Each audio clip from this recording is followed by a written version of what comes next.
नमस्कार, मैं हीरालाल प्रजापत आपका अपने YouTube चैनल सरकारी गुरु में हार्दिक स्वागत करता हूं। और आज ज्योग्राफी का एक महत्वपूर्ण टॉपिक और सभी कंपटीशन एग्ज़ाम होते हैं उनमें कभी ना कभी इसका सवाल आता है। तो आज का अपना जो महत्वपूर्ण टॉपिक है वो है समय गणना।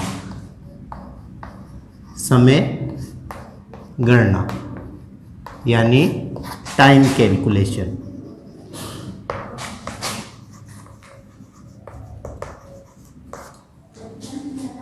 टाइम कैलकुलेशन किसी भी स्थान की समय गणना करने के लिए ज्योग्राफी में जो महत्वपूर्ण भाग है वो इसके 3 चीज़ों पर विशेष ध्यान दिया जाता है। नंबर 1 देशांतर, नंबर 2 पृथ्वी की घूर्णन गति और नंबर 3 है पृथ्वी की घूर्णन गति की दिशा।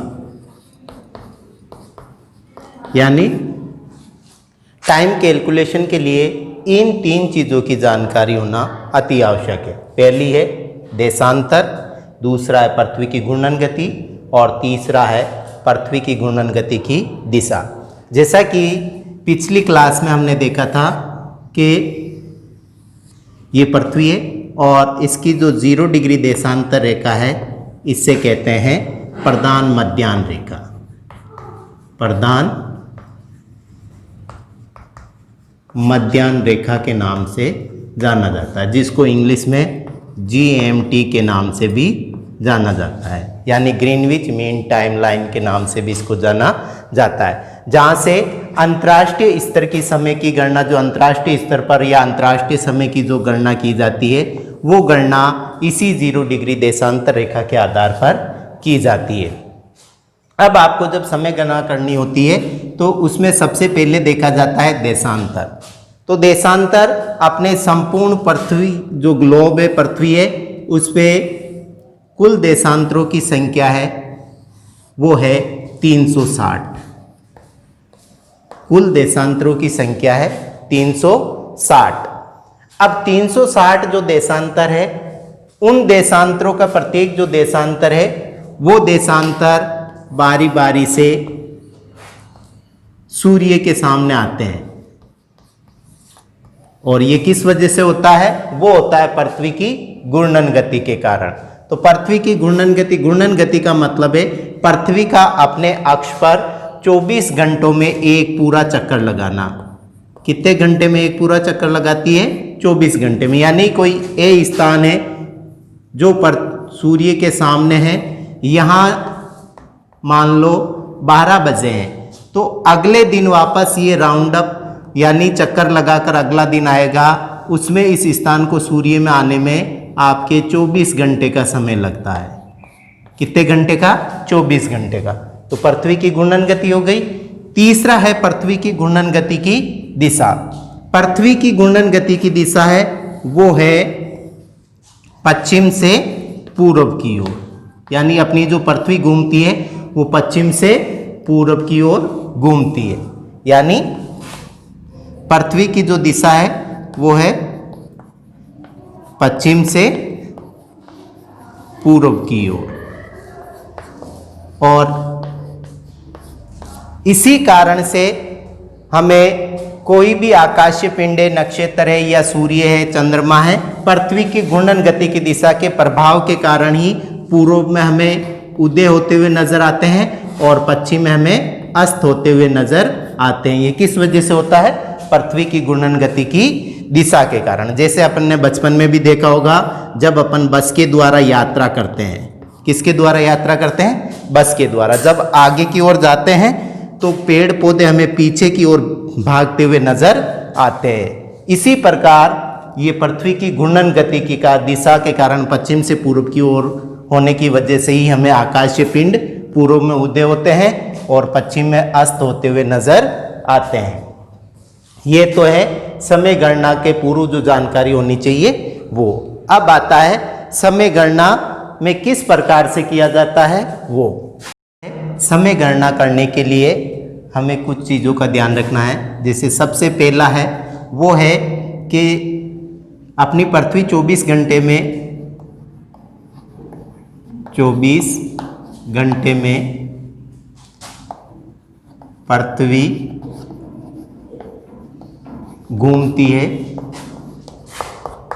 360 डिग्री, यानी पृथ्वी के देशांतर भी 360 और एक पूर्णवर्त होने के लिए इसमें 360 डिग्री का कोण बनता है। तो 24 घंटे में पृथ्वी घूमती है 360 डिग्री।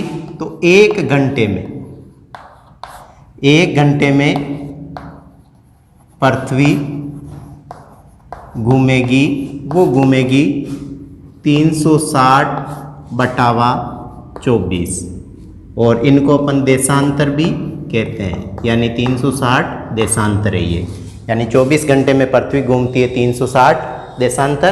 तो एक घंटे में पृथ्वी घूमेगी, इसको काटेंगे तो 24 का 24 बच गए 12 लगाया 0, 24 पंजे 120, यानी कितने देशांतर घूमती है एक घंटे में पृथ्वी। तो एक घंटे में पृथ्वी घूमती है 10 देशांतर।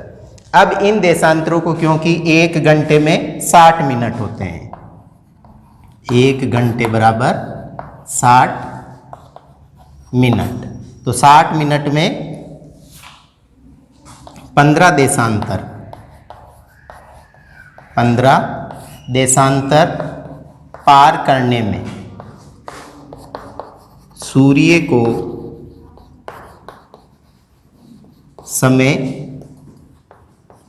लगता है। कितना समय लगता है?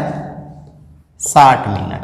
यानी एक घंटे में 15 देशांतर घूमते हैं, तो घंटे को अपन मिनट में करेंगे तो 15 देशांतर पार करने में सूर्य को समय लगता है 60 मिनट का। इस प्रकार से एक देशांतर पार करने में, एक देशांतर पार करने में सूर्य को समय लगेगा 60/15, 15 चौके 60, यानी 4 मिनट का समय। कितने मिनट का?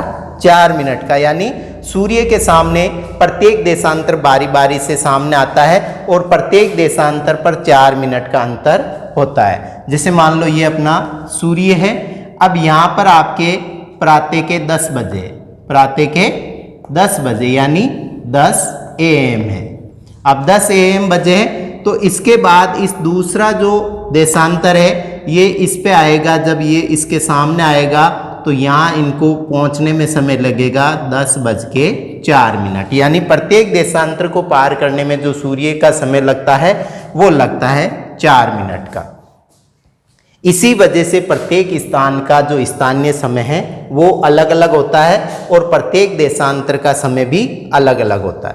अब 4 मिनट का अंतर आता है तो ये 4 मिनट पूर्व की ओर तो बढ़ता है और पश्चिम की ओर घटता है। जैसे मान लो अपने अंतर्राष्ट्रीय स्तर पर अंतर्राष्ट्रीय समय की किसी भी स्थान की जब तुलना की जाती है या गणना की जाती है तो ग्रीनविच रेखा से जब पूर्व की ओर जाते हैं, क्यों? पूर्व में सूर्य सबसे पहले उदय होता है, इसीलिए जब पूर्व की ओर जाते हैं तो समय हमेशा बढ़ता है। यानी 0 डिग्री के बाद जब 1 डिग्री देशांतर होगा तो उसमें समय आगे बढ़ेगा, यानी 10:04 हो जाएगी। इसी प्रकार से जब पश्चिम की ओर आते हैं, जब ग्रीनविच रेखा से पश्चिम की ओर आते हैं तो हमेशा समय घटता है। यानी यहाँ 10 बजे हैं तो यहाँ आपके 9:56 होगा देशांतर, एक देशांतर पर। तो इस प्रकार से एक देशांतर पार करने में जो सूर्य को समय लगता है वो लगता है 4 मिनट का समय। जो ग्रीनविच रेखा से पूर्व की ओर जाने पर तो समय बढ़ता है और पश्चिम की ओर आने पर समय घटता है। और ये किस वजह से होता है? पृथ्वी की घूर्णन गति के कारण। और पूर्व की ओर समय क्यों बढ़ता है? क्योंकि पृथ्वी पश्चिम से पूर्व की ओर घूमती है तो पूर्वी देशांतर सबसे पहले सूर्य के सामने आते हैं और वहीं सबसे पहले सूर्य उदय होता है। इसी वजह से पूर्व की ओर हमेशा समय बढ़ता जाता है और पश्चिम की ओर हमेशा समय घटता जाता है। अब इनको हल करने के लिए हम लोग एक सवाल देखते हैं, तो उसका विशेष ध्यान रखें। अब अपने सामने जो सवाल है उसको अपन ने जो देखा था कि एक देशांतर पार करने में जो 4 मिनट का समय लगता है और पूर्व की ओर जाने पर समय बढ़ता है और पश्चिम की ओर जाने पर समय घटता है। तो किस प्रकार से स्थानीय समय निकाला जाता है, तो वो इस प्रश्न में है। जैसे जब ग्रीनविच पर दोपहर के 12 बजे हैं तब 90 डिग्री पूर्वी देशांतर पर स्थित थिम्पू यानी भूटान का स्थानीय समय क्या होगा। जब इस प्रकार के सवाल हल करने होते हैं तो आपको ग्रीनविच रेखा का रेखा चित्र का सारा लेकर हल करना, ताकि आप किसी प्रकार की समस्या उत्पन्न नहीं हो। मान लो ये अपनी 0 डिग्री देशांतर रेखा है जो ग्रीनविच लाइन है, जिसे प्रधान मध्याह्न रेखा या 0 डिग्री देशांतर रेखा कहते हैं। इसके इस जो आपका दाहिनी तरफ पूर्वी हिस्सा होता है और बाईं तरफ इसका पश्चिमी होता है। ठीक है, अब वो कह रहा है कि थिम्पू कहाँ पर स्थित है। थिम्पू है आपके पूर्वी 90 डिग्री देशांतर पर। तो ये आपका पूर्वी 90 डिग्री देशांतर है। कौन सा है? पूर्वी 90 डिग्री देशांतर, और इसका समय निकालना है। जबकि 0 डिग्री देशांतर जो ग्रीनविच है वहाँ दोपहर का कितना समय है? 12 बज रहे हैं। किसके बज रहे हैं? दोपहर का। इस प्रकार से आपको थोड़ा सा रेखा चित्र का सहारा लेकर हल करना पड़ेगा। अब जब ऐसे सवाल हल करते हैं तो इसमें विशेष रूप से सबसे पहला ध्यान दिया जाता है देशांतरीय अंतर, यानी दोनों स्थानों के बीच में जो दोनों स्थान हैं, दोनों स्थानों के बीच देशांतरीय अंतर। तो दोनों देशों के बीच दोनों स्थानों के बीच जो देशांतरीय अंतर है वो ग्रीनविच 0 डिग्री देशांतर पे है, सबको पता है। तो और आपके 90 डिग्री पूर्वी देशांतर है, तो दोनों के बीच अंतर हुआ 90 डिग्री देशांतरों का। कितने डिग्री देशांतरों का अंतर हुआ? 90 डिग्री देशांतरों का अंतर हुआ।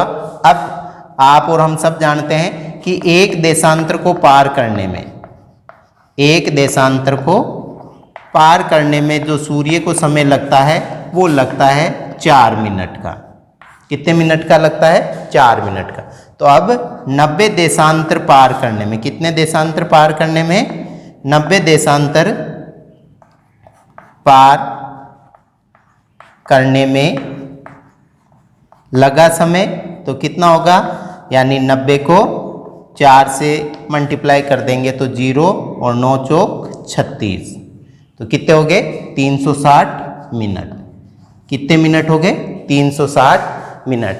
अब 1 घंटे में 60 मिनट होते हैं, तो इन 360 मिनट को घंटे में बदलने पर, किस में बदलना पड़ेगा? घंटे में। तो 360 मिनट को घंटे में परिवर्तित करने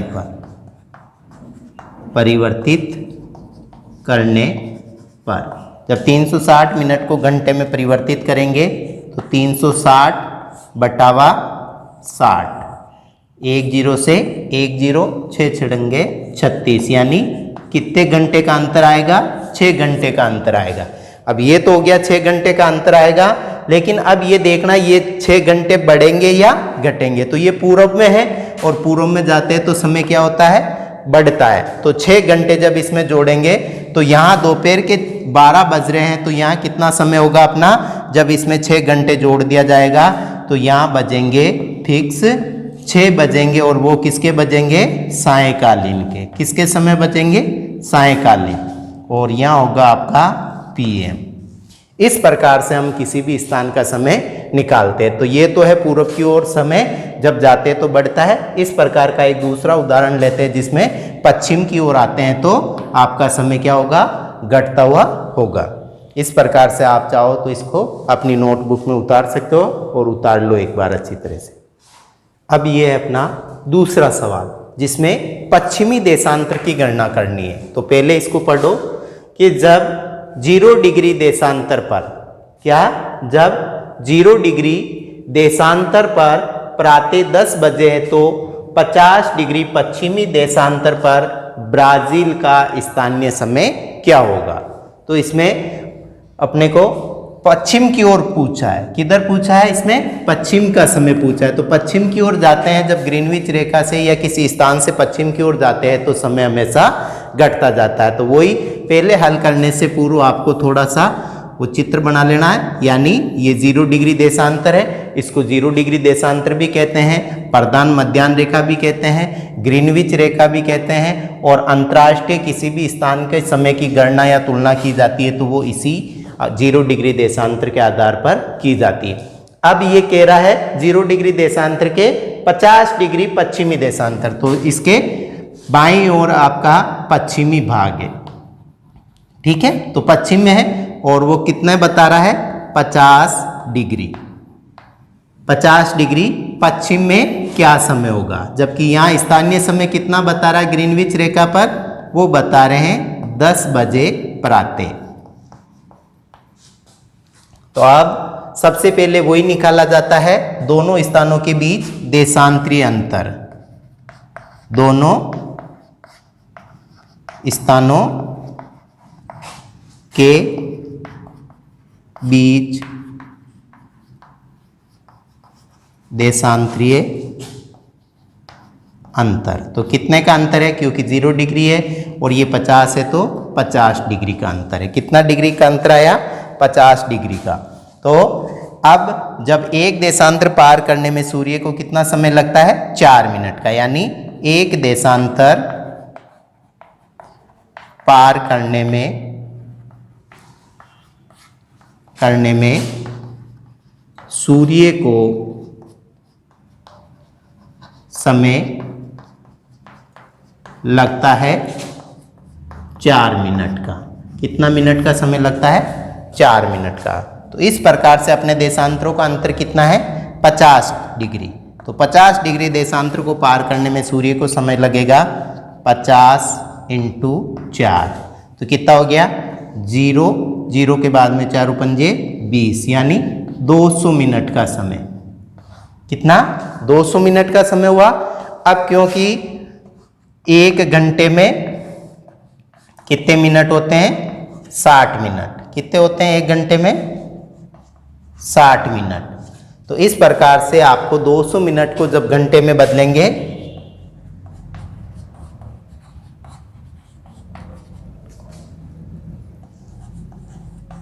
घंटे में बदलने पर, तो कितने हो जाएंगे, 200 बटावा 60, तो ये हो जाएगा आपके 60 तिया 180, यानी 3 घंटे और पीछे बच गए 20 मिनट।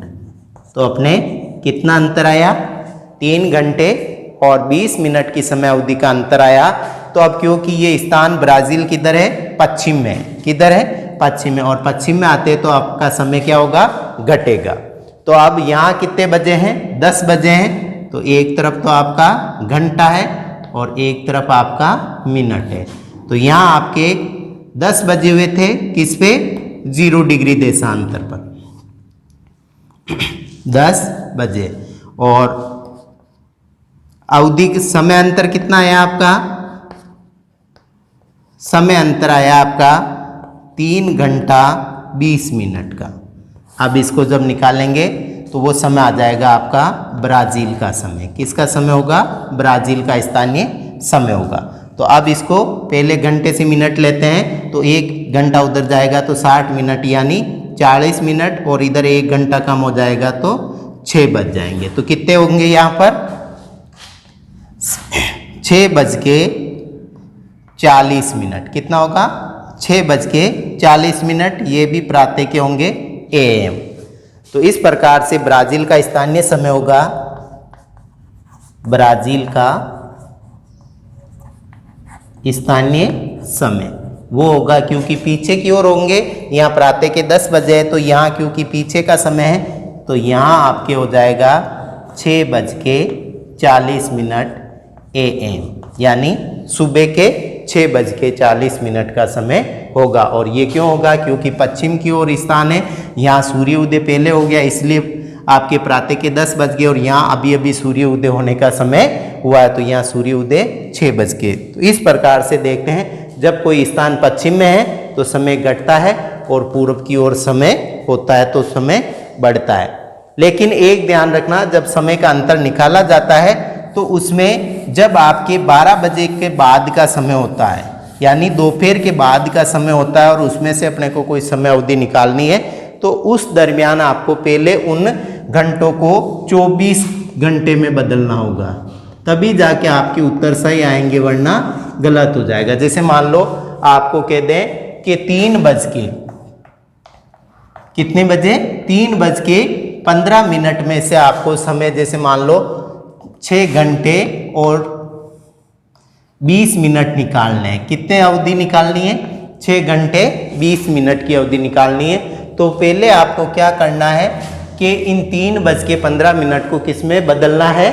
24 घंटों में। तो यहाँ कितने बजेंगे? 15 बजेंगे। कितने बजेंगे? 15 बजेंगे। और 15 बज के कितने मिनट होंगे? 15 मिनट होंगे। अब इसमें से कितनी समय अवधि निकालनी है अपने को? 6 घंटा 20 मिनट की समय अवधि निकालनी है। ठीक है, तो इस प्रकार से अब आप आसानी से निकाल सकते हो, तो वो आपका घड़ी का टाइम आ जाएगा। लेकिन यही ध्यान रखना है, जब दोपहर के बाद का समय होता है, किसका समय होता है? दोपहर के बाद का समय होता है, यानी PM का समय होता है, तो उसको किस में बदलना पड़ता है? 24 घंटों में। अब इसको जब अपन करेंगे हल, तो 15 में से 20 नहीं जाते तो एक पूरा घंटा आएगा, तो हो जाएंगे 75। 75 में से 20 गए तो 55, और इधर आपके 14, यानी तो कितना समय बचेगा यहाँ पर? 8। तो यहाँ जहाँ आपके दोपहर के बाद का PM का समय होगा, तो यहाँ आपके AM का समय होगा, वो कितना होगा? 8:55 का समय होगा। इस प्रकार से आपको ये समय अवधि निकालते हैं कि जब दोपहर के बाद का समय होता है तो उसको किस में बदल के आप निकालना चाहो तो 24 घंटे में बदल कर ही निकाला जाता है। अब एक ऐसा प्रश्न देखते हैं जिसका विस्तार, जब दो स्थान है वो दोनों गोलार्धों में हो, यानी पूर्वी गोलार्ध में भी हो और पश्चिमी गोलार्ध में भी। एक स्थान तो पूर्वी गोलार्ध का है और एक है पश्चिमी गोलार्ध का। जब ऐसी स्थिति में एक गोलार्ध को दूसरे गोलार्ध से पार करते हैं तो उसका समय गणना किस प्रकार से किया जाता है, तो उसको देखते हैं पहले। जैसे अपने सामने सवाल है, जब A देश में 35 डिग्री पूर्वी देशांतर पर दोपहर के 3:20 हुए। कितने हुए? 3:20 हुए हैं। तो B देश जो 30 डिग्री पश्चिमी देशांतर पर क्या समय होगा? यानी अब ये है कि ये एक स्थान सो आपका है, वो है आपका 35 डिग्री पूर्वी देशांतर पर, जो पूर्वी गोलार्ध में है, क्योंकि ग्रीनविच रेखा अपने ग्लोब का जो 0 डिग्री से पूर्वी भाग है वो पूर्वी गोलार्ध कहलाता है। क्या कहलाता है? पूर्वी गोलार्ध कहलाता है। और 0 डिग्री के पश्चिम की ओर का जो आधा भाग है ग्लोब का, वो कहलाता है पश्चिमी गोलार्ध। ठीक है, तो इस प्रकार से ये ग्रीनविच गोलार्ध का मतलब है ग्लोब को 2 बराबर भागों में बांटने वाली रेखा। तो इस प्रकार अपने पास है 0 डिग्री देशांतर रेखा जो पृथ्वी को 2 भागों में बांटती, पूर्वी गोलार्ध और पश्चिमी गोलार्ध। तो ये दोनों स्थान है, जो एक तो पूर्वी गोलार्ध का है और एक पश्चिमी गोलार्ध का। ऐसी स्थिति में क्या किया जाएगा कि जब दोनों गोलार्धों में कोई स्थान स्थित होता है तो उसका देशांतरीय अंतर किस प्रकार से निकाला जाता है। अब आपको जैसे निकालना होता है इसका देशांतरीय अंतर, तो देशांतरीय अंतर आप लोग निकालते हो तो क्या करते हो? जैसे 30 से 35 से 30 गए, यानी कितने मिनट है? एक तो आपने देख लिया जैसे डायरेक्ट ही 35 देशांतर है और एक है 30 देशांतर, इनका अंतर निकाला तो कितना देशांतर आ गया? 5 डिग्री का अंतर आ गया। इस प्रकार से आपको नहीं करना है। क्यों? क्योंकि ये गलत है। जब कोई स्थान, 2 स्थान दोनों गोलार्धों में हो तो उस स्थिति में आपको कैसे हल करना है वो बताते हैं। सबसे पहले तो वही बनाओ 0 डिग्री देशांतर रेखा। अब आपका जो A देश है वो किधर है? पूर्वी गोलार्ध में। तो ये आपका A देश है पूर्वी गोलार्ध में, कहाँ पर है? 35 डिग्री लिख दिया आपने। अब इसी प्रकार से आपका दूसरा देश है B देश। कौन सा है? B देश है, वो कौन से देशांतर पर है? 30 डिग्री पश्चिमी देशांतर पर। अब आपको क्या करना पड़ेगा कि जब आप देशांतरी अंतर निकालोगे तो पहले तो निकाला आपने इसका और इसका अंतर कितना हुआ 35। अब क्योंकि ये स्थान एक तो यहाँ और एक यहाँ है, ऐसी स्थिति में आपको यहाँ से यहाँ तक आना पड़ेगा, यानी ऐसी स्थिति में आपके ये दोनों देशांतर क्या हो जाएंगे, जुड़ जाएंगे, यानी ए देश का देशांतर और बी देश दोनों देशांतर के आपस में क्या हो जाएंगे, जुड़ जाएंगे। क्यों? क्योंकि जब दोनों गोलार्ध पार करते हैं तो ऐसी स्थिति में पहले आपको पूर्वी गोलार्ध से ग्रीनविच रेखा तक आना पड़ेगा और ग्रीनविच रेखा से फिर पश्चिमी गोलार्ध में आपको 30 डिग्री पश्चिमी देशांतर तक जाना होगा। इस प्रकार से इन दोनों का क्या हो जाएगा, योग हो जाएगा। तो आपको नीचे लिखना है देशांतरों का अंतर, देशांतरों का अंतर। तो कितने का आया 30 + 35 = 65 डिग्री देशांतर। कितने देशांतरों को अंतर आया, 65 डिग्री देशांतर का अंतर आया। अब वही है कि एक देशांतर पार करने में, एक देशांतर पार करने में लगा समय, तो कितना समय लगता है 4 मिनट का, और कुल देशांतर है 65 देशांतर को पार करने में कितना समय लगेगा आपके, वो लगेगा 65 × 4 बराबर हो जाएंगे 0 और 6 चौका 24 और 260 मिनट। तो अपने कितना अंतर आया 260 मिनट का। अब 260 मिनट को आपको बदलना है घंटे में, यानी 1 घंटे बराबर होते हैं 60 मिनट। तो आपको इसको जब बदलोगे तो यहाँ लिखो 260 मिनट को घंटे में परिवर्तित करने पर तो कितने हो जाएंगे 260/60। तो 6 चौका 24 यानी 4 घंटे और 20 मिनट का समय होगा। कितना होगा, जितने बार 60 का पूरा भाग जाएगा उतने तो घंटे हो जाएंगे, और जो पीछे शेषफल होंगे वो सारे शेषफल किस में आएंगे, मिनट में। तो अब देखते हैं कि आपके समय अवधि का कितना अंतर आया 4 घंटे 20 मिनट का। तो अब आपके बी देश का स्थानीय समय क्या होगा, तो वो निकालने के लिए आपको क्या करना पड़ेगा, क्योंकि ये ए देश से किधर है, पश्चिम की ओर है। किधर है, पश्चिम में। तो पश्चिम में है तो पश्चिम में हमेशा समय क्या होता है, घटता है। पश्चिम में समय क्या होता है, घटता है। तो अब दोपहर के कितने बजे हुए थे वहां, जैसे घंटा और मिनट, तो दोपहर के कितने बजे हैं 3 बज के, कितने बज के 3:20 है। तो मैंने कहा है कि जब PM होता है यानी दोपहर के बाद का समय होता है तो उसके जब समय अवधि निकालते हैं तो उसको किस में बदलना पड़ता है, 24 घंटे में। किस में बदलना पड़ेगा, 24 घंटे में। तो 24 घंटे में जब इसको बदलेंगे, किस में बदलेंगे, 24 घंटे में। तो यहाँ कितना हो जाएगा, 3 के बजाय कितना आ जाएगा, 15:20। कितना हो जाएगा, 15:20। अब इसी प्रकार से इससे क्या निकालनी है, अपनी समय अवधि कितनी है, यानी समय का अंतर कितना है, 4 घंटे और आपका 20 मिनट। तो अब 20 से 20 गया तो 0 मिनट और यहाँ बच जाएंगे 11, और ये 11 क्योंकि पीछे की ओर का समय है तो ये किसका होगा, प्रातः का। किसका होगा, प्रातः का, यानी AM का। तो बी देश का समय क्या होगा आपका, जो है उस बी देश का समय होगा आपका 11:0। तो यहाँ आपको लिखना है बी देश का स्थानीय समय। तो यहाँ लिख देते हैं बी देश का स्थानीय समय, तो वो होगा आपके प्रातः 11 बजे, प्रातः 11 बजे यानी AM। तो इस प्रकार से देखते हैं कि जब दोनों गोलार्धों में कोई स्थान स्थिति और उनकी समय गणना की जाती है तो पहले उन देशांतरों के अंतर को आपस में जोड़ दिया जाता है और उसके बाद उन देशांतरों के योग को 4 से गुणा करके जितने मिनट आते हैं उनको समय अवधि में बदल देते हैं। फिर ये देखा जाता है कि क्या वो स्थान, जिस स्थान से गणना कर रहे हैं वो पश्चिम में है तो समय घटेगा और पूर्व में है तो समय बढ़ेगा। तो इस प्रकार से हम 3 तरीके से स्थानों की गणना करते हैं। एक तो पूर्व की ओर स्थित स्थान है तो, एक पश्चिम की ओर स्थित है तो, और या फिर कोई स्थान दोनों गोलार्धों में है तो दोनों गोलार्धों का देख लिया।